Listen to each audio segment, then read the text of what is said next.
শুভেন্দু কারুর না। শুভেন্দু না বিজেপির, না আরএসএস এর, না তৃণমূলের, যতদিন ছিল তৃণমূলের, আগামী দিন ও এসইউসিআইতে গেলেও অবাক হওয়ার কিছু নেই। ও নিজের রাজনৈতিক স্বার্থ চরিতার্থ করার জন্য এই কাজগুলো করছে।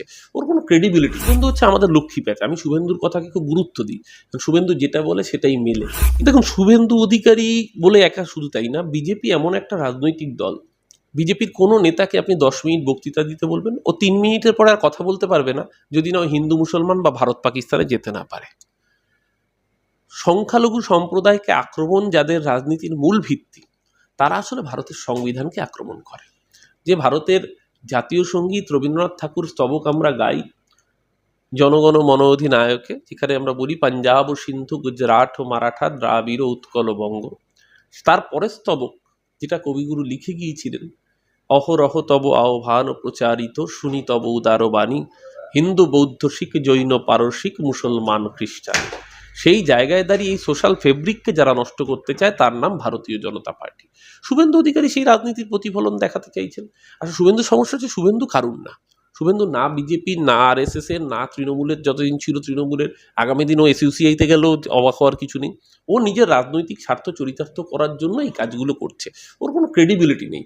তাই খুব স্বাভাবিকভাবে এখন বিজেপিতে গেছে, অতি বিজেপি হয়ে ওকে দেখাতে হবে।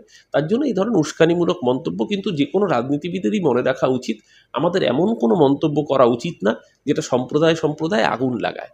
আমরা পরিষ্কার করে বলছি, ভারতবর্ষ সবার, কিসি কি বাপ কি হিন্দুস্তান থোড়ি না হ্যায়, किरायादार है, किरायादार है जाति मकान थोड़ी ना है, सभी का खून है शामिल यहाँ की मिट्टी में, किसी के बाप की हिंदुस्तान थोड़ी ना है। যারা এই ভারতবর্ষকে সোশ্যাল ফেব্রিককে নষ্ট করতে চায়, তাদেরকে ভারতবর্ষের মানুষ আগামী দিন ওই জায়গাতেই নামাবে। 18 থেকে 12তে নামিয়েছে। বিজেপির আগামী ভবিষ্যৎ সিপিএম, অর্থাৎ শূন্য। শুভেন্দু অধিকারী কড়াকড়ি ডেডলাইন বেঁধে আছে। এবারে কিছুদিন আগে বললেন যে 15 মাস আমাকে সময় দিন, আমরা সরকার বদলে দেবো 2026। এর আগে ডিসেম্বরে, আপনাদের মনে থাকবে, ও ডিসেম্বর ডেডলাইন দিচ্ছিল। তারপরে আর শুভেন্দু হচ্ছে আমাদের লক্ষ্মী প্যাঁচা। আমি শুভেন্দুর কথাকে খুব গুরুত্ব দিই, কারণ শুভেন্দু যেটা বলে সেটাই মেলে। কিন্তু বিজেপির জন্য মেলে না, ওটা তৃণমূলের জন্য মেলে। 21-এ বলেছিল আপকি বার 200 পার, তো গঙ্গা পার হতে পারেনি, উল্টে বাংলার মানুষ ওদের পগার পার করে দিয়েছিল। বাংলার মানুষ মমতাদিকে 200 পার করে 215 পাইয়ে দিয়েছিল। তারপরে লোকসভা নির্বাচনে বললো আপকি বার 30 পার, তো বাংলার মানুষ মমতাদিকেই প্রায় 30 করে 29টা আসনে জয়যুক্ত করে দিয়েছে।